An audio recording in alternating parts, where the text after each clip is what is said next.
Here is what nobody tells you about the moment the old you collapses. It does not always look dramatic.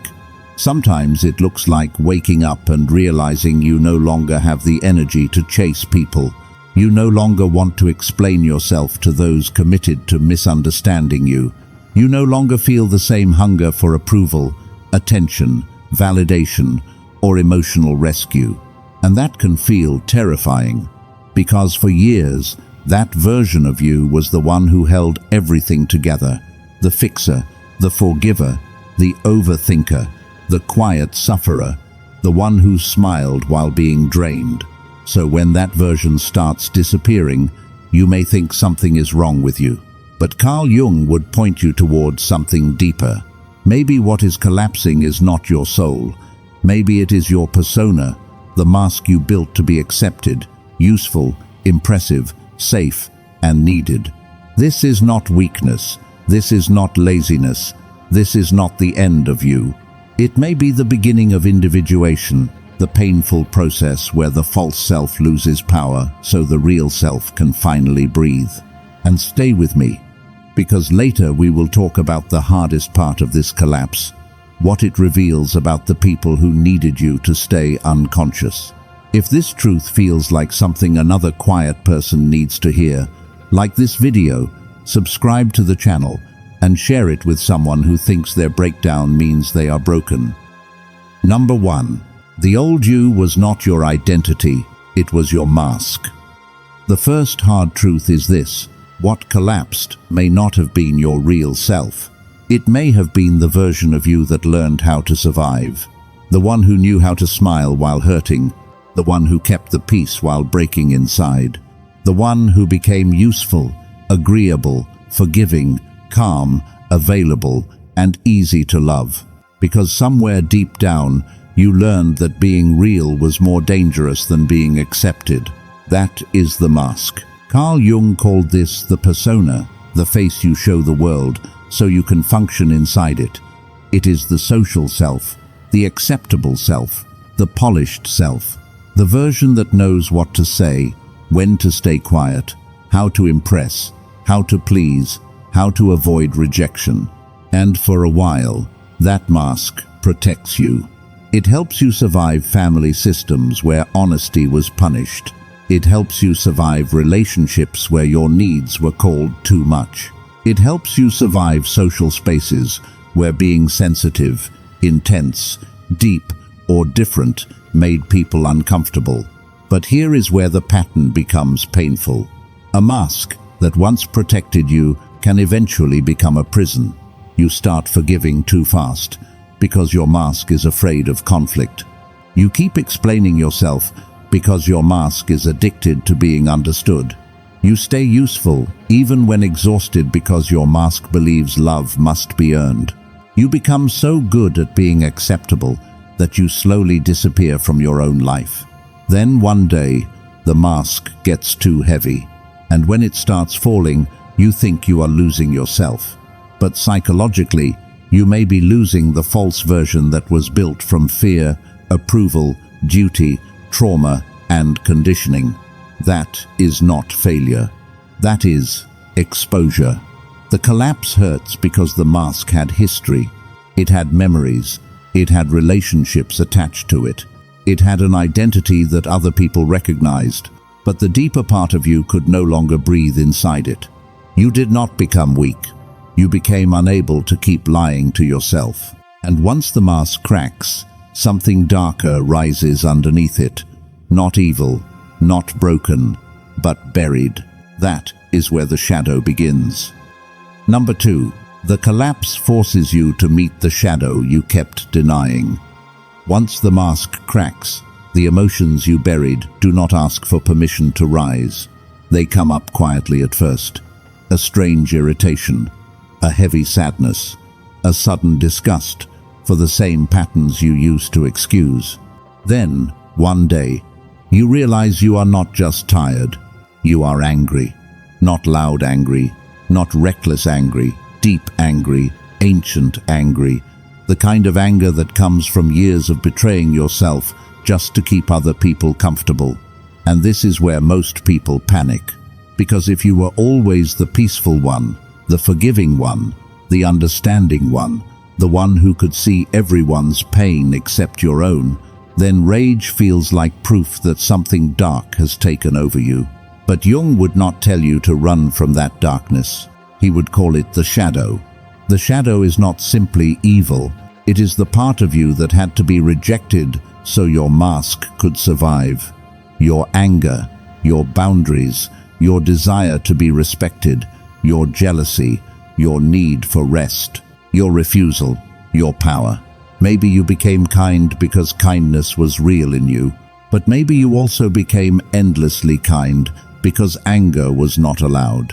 Maybe you became patient because you had depth, but maybe you also became patient because walking away felt unsafe. That is the disturbing truth. Sometimes the traits you were praised for were also the places where you disappeared. Robert A. Johnson wrote about shadow work as a way of owning the dark side of the psyche. As a psychological lens, this means what you refuse to own can start controlling you from underneath. So, your resentment is not automatically toxic. It may be information. It may be showing you where you said yes while your soul was saying no. You are not becoming cruel. You are becoming honest. Healing is not becoming endlessly nice. Healing is becoming whole. And when you become whole, the people who benefited from your self-abandonment will feel the change before you even explain it. Number 3. Toxic people fear the version of you that no longer performs. This is where the collapse becomes dangerous to the wrong people. Not because you become cruel, not because you become superior, not because you suddenly want revenge, but because the version of you they knew how to use is no longer available. Some people did not love your real self. They loved your function. They loved your patience. They loved your silence. They loved how quickly you forgave. They loved how you explained your pain in a way that made it easy for them to avoid responsibility. They loved the old persona because it made you manageable. That is a painful thing to see. You set one boundary, and suddenly you are selfish. You stop replying instantly, and suddenly you have changed. You refuse to over-explain, and suddenly you are cold. You stop carrying their emotional chaos, and suddenly they treat your peace like betrayal. The wrong belief is that your collapse destroyed the relationship. But the deeper truth is darker. Your collapse revealed what the relationship was standing on. If a connection only survived while you abandoned yourself, then your healing did not ruin it. Your honesty exposed it. This is where people-pleasing and codependency begin to lose their grip. Your nervous system stops treating approval as oxygen. Your body stops confusing tension with love. Your mind stops working overtime to manage someone else's mood. And the people who benefited from your performance feel that shift immediately. They may project their discomfort onto you. They may call you arrogant, distant, difficult, ungrateful, or dramatic. But often, what they are really reacting to is the loss of access. They can no longer drain the old you. They can no longer control you through guilt. They can no longer keep you trapped inside the role that made them comfortable. If this message is helping you name what you survived, like this video, subscribe to the channel, and share it with someone who was made to feel guilty for finally outgrowing manipulation. Your detachment is not punishment. It is dignity returning. But after years of chaos, dignity can feel strangely lonely at first, and that is where the next layer begins. Number 4. The void is not emptiness. It is your nervous system leaving survival mode. After toxic people lose access to the old you, something strange happens. The noise disappears. The constant explaining, the waiting for a message, the emotional checking, the tension in your chest when someone changes their tone, the old hunger for closure, the panic that used to rise when someone pulled away. At first, this silence can feel like emptiness. You may think you have become numb. You may wonder why you no longer chase. You may fear that your heart has gone cold, or that your ability to love has been damaged forever. And yes, some pain needs real support. Some heaviness should not be romanticized. But psychologically and spiritually, not every quiet season means you are lost. Sometimes it means your nervous system is finally leaving survival mode. For years, anxiety may have felt like connection. Overthinking may have felt like love. Fixing people may have felt like purpose. Being needed may have felt like proof that you mattered. So when peace arrives, it does not always feel peaceful at first. It feels unfamiliar. This is where emotional detachment begins.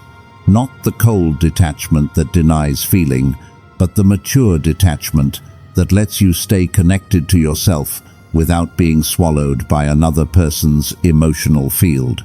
You stop craving the text that used to control your mood. You stop begging for closure from someone who benefited from confusion. You stop measuring your worth by how quickly another person chooses you. The old belief says this means you are becoming distant. The deeper truth is that your body is learning the difference between love and activation. The Stoics would call this a return to the inner citadel, the place inside you that cannot be ruled by every outside storm. This loneliness is not social death. It is space. It is the room where your real self can breathe without performing. And in that room, the new self does not appear through fantasy. It begins through integration. Number 5. The real self emerges when you stop trying to resurrect the old one. The most painful part of becoming real is realizing you cannot go back. Not because the old you was worthless, not because the old you deserved to suffer, but because the old you belonged to a life your awareness has already outgrown. Once you see the pattern, you cannot fully unsee it. Once you feel how much of your love was performance, how much of your kindness was fear, how much of your loyalty was self-abandonment, something inside you refuses to return to sleep. This is where many people get trapped. They think healing means becoming who they were before the betrayal, before the burnout, before the collapse, before the loss that split their life into before and after. But Jung would point towards something deeper. He called it individuation, the process of becoming whole, not perfect, not painless, whole. The persona is seen, the shadow is owned, the wounds are listened to. The deeper self begins to organize your life from truth instead of survival. Even Jung had to face a collapse of identity after his break with Freud. The respectable image cracked, and through his confrontation with the unconscious, something more original began to emerge. That is not a pretty process. It is an initiation. Nietzsche understood this in his own philosophical language. Old values must fall before a more honest life can be built. You cannot build your future on the same false self that kept you trapped in the past.